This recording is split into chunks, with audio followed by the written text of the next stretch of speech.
G'day mates, welcome back to my YouTube channel. In today's video we have a lot to cover. You might even say it is a bit of a stacker. We have Benjy and Savage winning the EU DreamHack, Benjy's first official finals win. It was super hyped. Their reaction was so incredibly wholesome and they did it while being contested. There was a bit of drama going on there as well, so I want to recap the tournament. It was absolutely fantastic. We had the $65,000 Chipotle Cup finals, which was a very interesting tournament that you maybe didn't even hear about, but Jack and Acorn, from winning that, actually won more than Benjy and Savage today from EU DreamHack. I also want to talk about the Cash Cup that some people really enjoyed. The games were incredibly stacked because it was hard to get to champs before, so you couldn't play in it, but the abuse of the Shadow Flopper and Launchpad meta is just getting completely out of control. We had an NA East player come second on EU with a handful of eliminations in the whole tournament. We had NA East won by someone who had an average elims of less than 2 in their 10 games. It was a crazy tournament. Reet popped off across multiple regions. There's a lot to cover. Let's just jump into it. We gotta start off talking about Benjy Fishy and Mr. Savage winning the EU DreamHack finals. If you guys don't know, this might surprise you because Benjy Fishy has been so dominant for so long. This is the first ever finals that Benjy has won. He's won obviously Season X Trio Weeks FNCS finals. He's won Weeks of finals last season, but he's never won an actual finals of a tournament. Not like a qualifier finals, an actual finals. So this was such a big step forward in Benjy's career. Obviously doing it with Mr. Savage makes it all the sweeter. Little bit of a fun point as well. Mr. Savage and Benjy today ended on 400 points, which is the exact amount of points that Mr. Savage won DreamHack Anaheim on. Just a fun little tidbit of information. Before I talk about the games and I talk about all the crazes that happened, let me just show you Benjy and Savage's reaction because it is honestly so wholesome. If you haven't already seen it, I guarantee hearing this will make your day better. I think we won though. We're top 3%. Wait. Oh my god. I think wait. I think we won. I'm restarting again. Oh my god. Come on, bro. Please. I didn't know, bro. I'm pretty sure we won. Bro, no, everybody's 8 games. No, we won, bro. We won it. Oh, let's f***ing go. Oh my god. Flashing grief, bro. Oh my god, let's f***ing go, bro. Holy good shit, bro. You cut so f***ing hard. Let's go, bro. Oh my god. Nice. Let's f***ing go. Oh my god. My god. Let's go. Oh my god.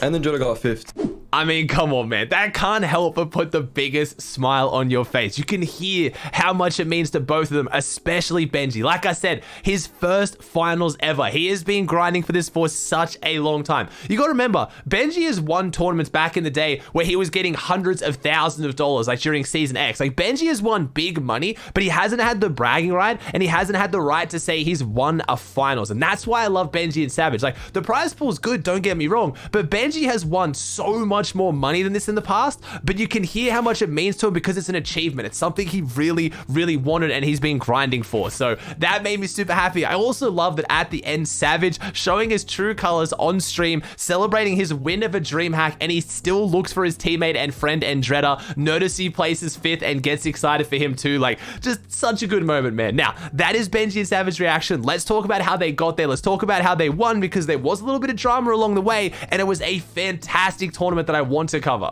I want to show you how the tournament ended, not just the reaction of how they won, but the actual game because it was so intense. Going into the last game, Benjy and Savage actually weren't in the lead. They were top 3. I think they were tied points with DKS and Bad Sniper, and they were about 12 or 15 points behind Hen and Rezon in first, so they needed to have a huge game, and that's what they did. It was all down to Savage in the last moments as a solo, and of course, Savage clutched up. Let me show you. As a solo, Hen as a solo, 387. He's getting focused up on the backside. 36, 26.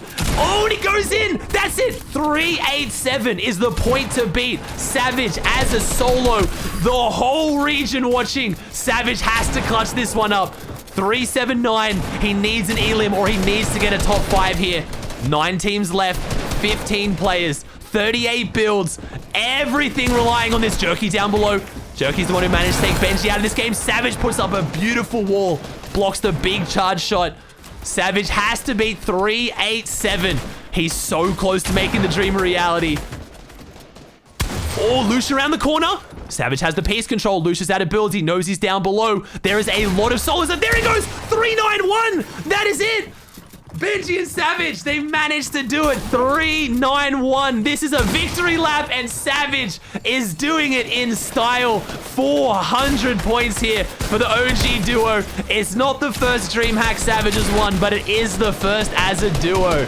GG's to Benjy and Savage, but who can close out the tourney? KPI Crow up on the high ground. We have 2 teams left, 3 players, a 2v1. Joju on the low ground. I mean, gold spaz in hands. He might be able to clutch this up. Can he find it? And no, the spray in the back is too much.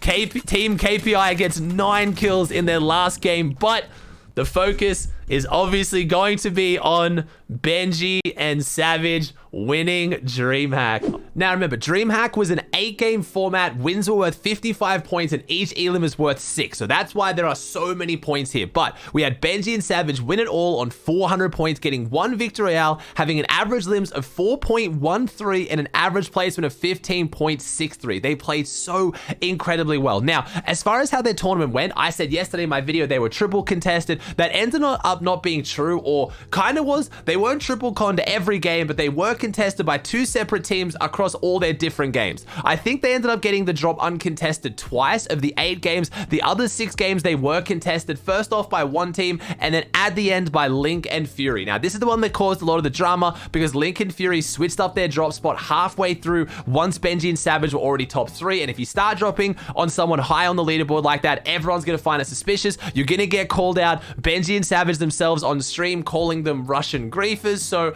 I'm not going to make a statement on that. I always let the pros call out, whatever they want, and they can talk as much smack as they want. Link and Fury, I did want to add in there, have been going to lazy for seasons, so you can decide whether you think it's a grief or not. It is a little bit, I don't like switching up your drop spot mid-tournament, especially to drop on someone doing so well, but if you have a massive history at Lazy Lake and you're not doing well out of your drop spot, you might think you have better success out of Lazy. So I just want to give you guys the full story because I feel like Link and Fury got slandered really, really heavily where people didn't realize they do regularly drop Lazy Lake, but it didn't matter in the end. Benjy and Savage won, and honestly, last game, getting those 2 elims on spawn, getting the 12 points, and then the Storm Surge, that was the difference of them winning. Second last game, they went down on spawn, don't get me wrong, they could have got more points that game, but when they only won by 13 points, and they got 12 points on spawn because of those elims, like, at the end of the day, sometimes being contested is actually better, which is very surprising, and I don't normally tell that storyline a lot, but especially in duos, and that's why I love duos so much, some teams like to be contested. Like,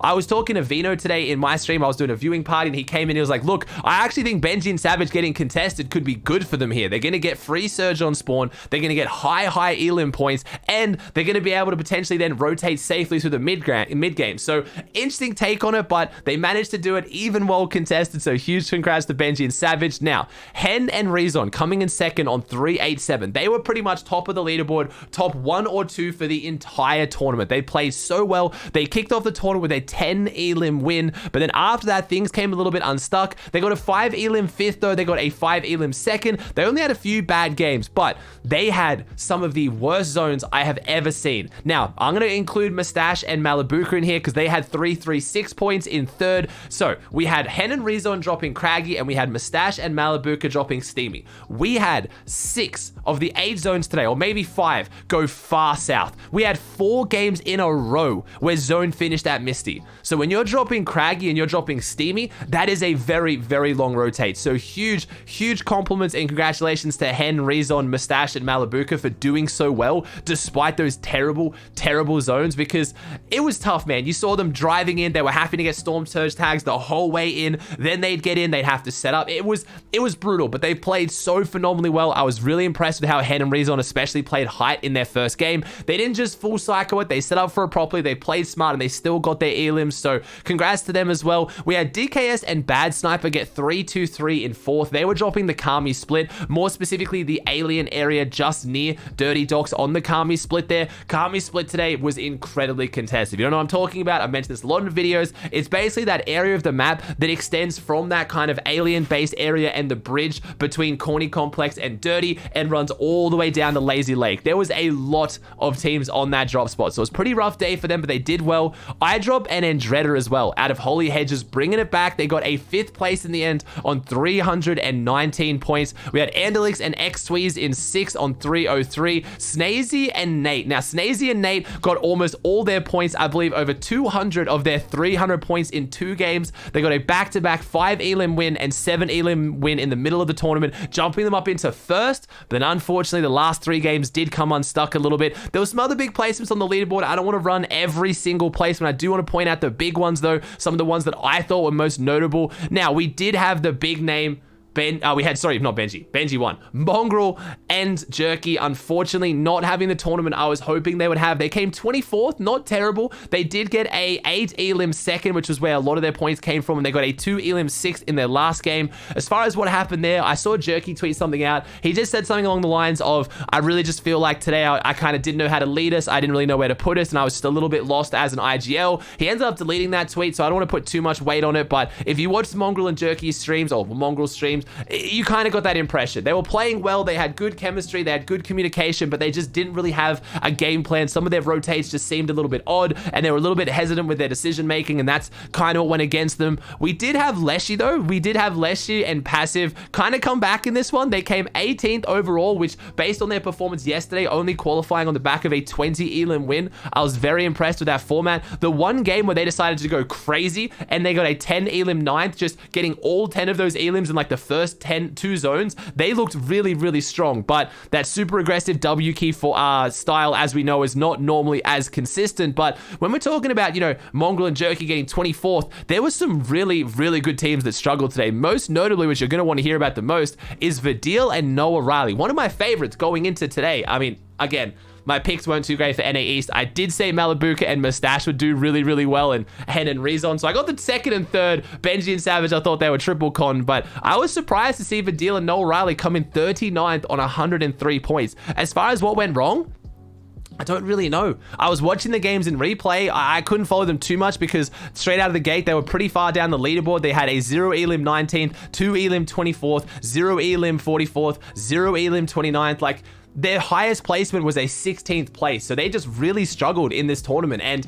I can't really give you a great answer as to why. I don't know, maybe it was a chemistry issue. Maybe they just weren't playing the best. Maybe one of them wasn't feeling the best, but it wasn't underperformance. And I really hope that Vidil and Noel Riley can bring it back in whatever the next duos tournament is. Maybe they won't stick together. Vidil, Noel Riley, Rezon have been juggling around as teams and splitting up their teams for trios. Maybe they just aren't working too well together, even in duos. I don't know, but I don't want to say anything 100% conclusive because without either of them streaming it and in replay just seeing them push interesting fights, I don't really have too much more to give you. Other than that, it was a fantastic tournament. A lot of people saying they didn't like this format of 55 points for a win. Each elim were 6, but honestly, I kind of liked it. It made a really exciting tournament. It really rewarded those eliminations like a final should, but the games were still incredibly stacked. Every single one of the 8 games had active Storm Surge for every zone. Maybe in game 8, like there was an active surge for the first 70 player surge, but other than that, the games were incredibly stacked. And when you're giving 6 points per elim, it's really rewarding those teams that aren't just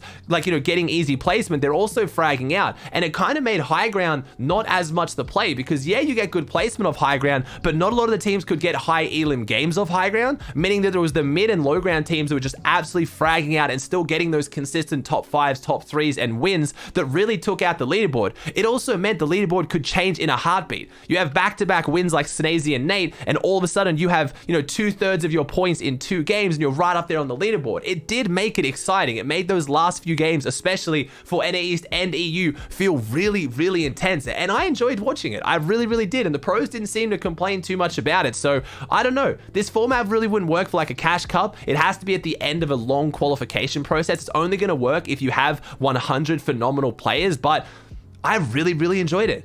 Moving on to a tournament that was arguably bigger than DreamHack. I mean, the prize money was bigger. The $65,000 Chipotle Challenger Series. Now, I talked about this in a video a couple weeks ago, how you guys could qualify. I was hyping up the event, but I said from the start, the format looked really strange. And The format was very strange. There was 3 qualifiers, and the way you qualified was submitting your 3 best duo pub kill race matches. The most amount of kills you could get in pubs in 3 matches. That was how you qualified. That is how 44 of the 50 teams made the $65,000 finals. But some of the big pros got involved because it was easy money. Jack and Acorn sent to Commandment. A lot of those guys obviously played the qualifiers. Booger Skittles got invited. So there were some big names and some big teams. But I feel like I need to talk about this despite how, I don't want to say uncompetitive the tournament was, but with that kind of money on the line, Jack and Acorn winning $15,000 and a year's supply of Chipotle. That is insane. So I'll run the leaderboard. We had Jack and Acorn in first on 96, Furious Invert in second and on 92, Sentin and Commandment in third on 87, breaking the second place curse, and then Booger and Skittles in fourth on 80. Those 4 all got Chipotle for a year, and if you look at the prize pool, it was still really, really big down across the board. 15,000 for first, 7,500 for second, 5,000 for third, and 2,500 for fourth. You just had Jack and Acorn win more from this 3-round tournament against people who qualified through pub kill races than Benjy and Savage won from winning DreamHack. Now, as far as the actual format in the finals, it was 10 or 15 points for a win, and each elim was worth 3. Yeah, just again, really interesting format across the board. It meant that Centered, Commandment, Jack, Acorn, obviously Vert, Booger's team, they just fragged out. They just went crazy. In 3 games, you had Jack and Acorn drop 96 points and 26 eliminations. They averaged almost 10 eliminations a game for 3 games. It was super impressive, but the tournament was a little bit funny. I thought I'd include it just because, again, it's a big tournament with a lot of money, but as far as competitiveness, like Jack and Acorn, for example, only played together in this because they already qualified and they wanted to do well. They've still talked about how they're going to split up as a duo. They're not going to play DreamHack in the future. Just because they did well in this tournament doesn't mean they want to stay together as a duo, and that kind of tells you what you need to know about the tournament. Even the pros didn't really see it as like a massive, tournament they won, and now they're super proud of their performance and how well they performed. It was just a good chance to get big money. So I kind of want to talk about it as well because it does make me a bit sad when these huge sponsors come into Fortnite and just clearly don't really consult anyone in the scene about how they can make the tournament better as far as viewership and attention. This could have got a lot more attention from the community. With that kind of prize pool, you really could have put on an awesome tournament. And I know not everything needs to be super competitive. Even if they left it as a pub kill race, that could have still been arguably okay as long as it got the attention it deserved and it got a bunch of attention. It was a really fun tournament. It was kind of like half competitive, half not competitive, so it didn't really fall in either way. It wasn't like, those Twitch kind of rivals tournaments where it's all crazy and they have cool rules like Cypher PK and it's all a bit of fun, but then it wasn't also super competitive either. It just fell into this awkward spot, but I thought I'd still include it because Jack and Acorn, for example, are now $15,000 richer. Moving on to the solo cash cups, and this one's interesting. I'm going to go in order: EU, NA East, NA West. They're the 3 main ones I want to talk about today, but the first topic straight out of the gate we're going to have to cover is the Shadow Flopper Launchpad combination. It pretty much, I don't want to say ruined the cash cup today, but it did heavily affect the placement. Like I pointed out in a video last week, this strategy is absolutely broken. I was hoping with that kind of attention, a lot of people were talking about it, Epic might have a look at nerfing it or fixing it or doing something for it, but unfortunately they didn't. Now, before you freak out, Aussie, what do you mean it's broken? What do you mean it ruined the tournament? Well, just a lot of the placements across the board were very low on the eliminations. Let's talk about most specifically on EU. We had Mamtating. Massive respect to my man. He is a grinder. He came second in the EU Cash Cup, getting 0.75 average elims. He managed to get second place on EU with 6 eliminations from NA East. So remind you, this is a player that in the last solo cash cup on NA got 116th overall. And again, don't know whether he was using the Shadow Flopper play for that. So the last tournament before that, he got a 48th and then a 343rd. So again, no disrespect to Mamtating. My man's been around for a really long time, but obviously this is an incredibly big jump up in placement. And he was very smart in abusing a strategy right now that a lot of people aren't too happy is in the game. If you don't know what I'm talking about, really simple. You pop a Shadow Flopper, you jump on a launch pad, you go to max height, you jump up, you get to pretty much max limit, pull out your glider, and then just slowly fall down. If you carry an extra shadow flopper, do it again. Up, up, up. It's just, you can see the issue. Now, as far as countering it, I thought also pros would get better or more aware of this happening. And a lot of people on social media complaining about it or talking about it, but I still didn't see too many people in the lobby looking up and trying to focus the people in the sky. And again, you can understand why. The people beneath them are chili chug splashing, they're peppering, they're rushing up, they're launch padding, they're trying to get their elims. Like, you can't just spend your whole time, especially in solos, when you've got no other teammates to watch your back, just staring up at high ground. So as much as that technically can counter it, it realistically doesn't counter it. Epic is gonna have to probably do something about this. I mean, I'll show you an example of someone doing it as well. The worst part is, it's not even that fun to watch or do. It's just really good for placement, and I want to make this very clear. No disrespect to Mamtating or any other pro who used this strategy today. You'd almost be stupid not to. It was free placements, and it's how so many pros won money today. So no disrespect to them. It's in the game, and it's not cheating, but I do think Epic should fix it. Let me show you what it looks like to watch someone doing this strategy.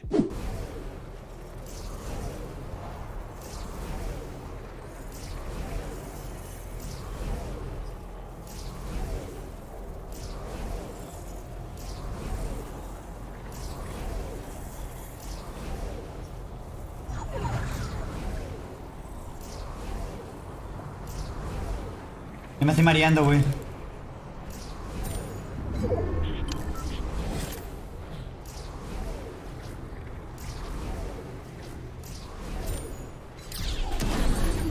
Viejo, viejo, viejo. ¿Qué estoy jugando, güey?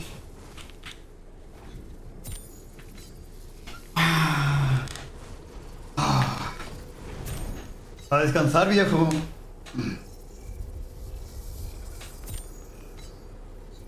Yeah, so you get the idea. And what you missed before that, I couldn't even fit it in the clip, and honestly, I didn't want you guys to leave the video watching it. Yelty did that for an entire rotate before this. Got a shadow flopper, hit a pad, went all the way up, all the way down, hit it, got a shadow flopper, hit a pad, all the way up, all the way down. It's like 4 minutes of just people sitting in the sky. Like, again, and that's no disrespect to Yelty, my man's just farming placement, and he's making some fun of it, he's joking around, his chat's laughing, he did make it more amusing than a lot of other people, but if this stays in the game for a few weeks, it's going to be incredibly, incredibly boring, and I think that's the main thing I want to point out. I always say that even when some of those items in the game that are super, super broken, at least some of them are fun to watch, right? Like, they're exciting, they have the element of explosions and craziness, and whether you think they're balanced or not, at least they make the game fun. This doesn't make the game fun. It doesn't require almost any skill. Like, I know people saying, oh, you have to get to end game with a shadow flopper and a pad. Well, most people are just using other people's pads because you're in shadow flopper mode, so no one can actually really hit you that easy. Just teleport through walls and hit the pad.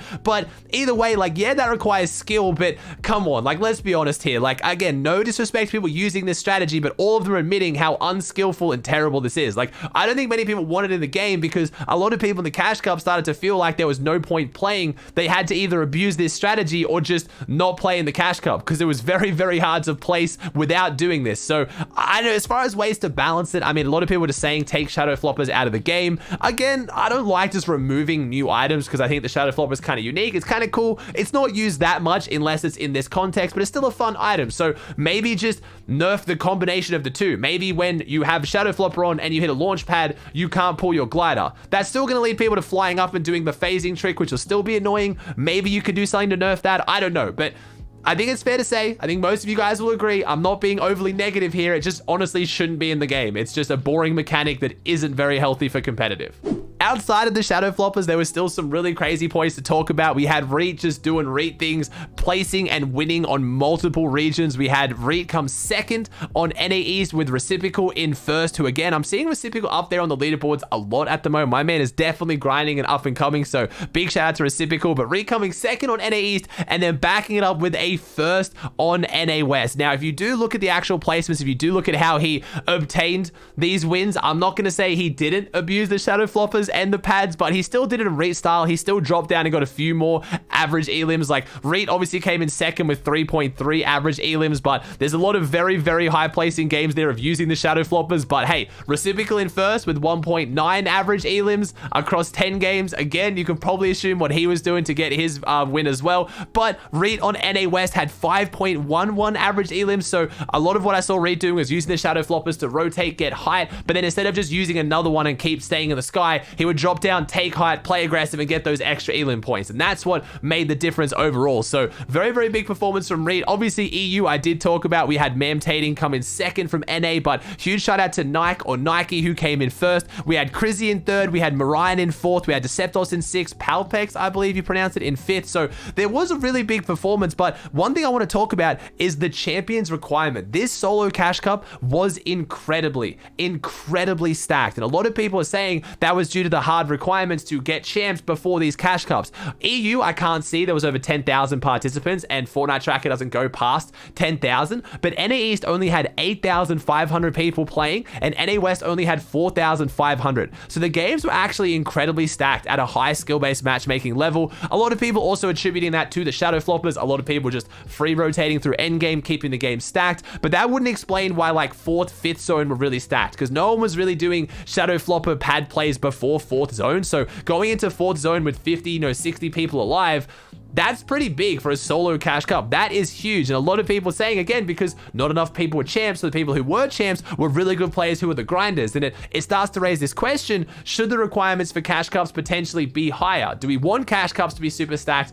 or should they still be open to everyone to play?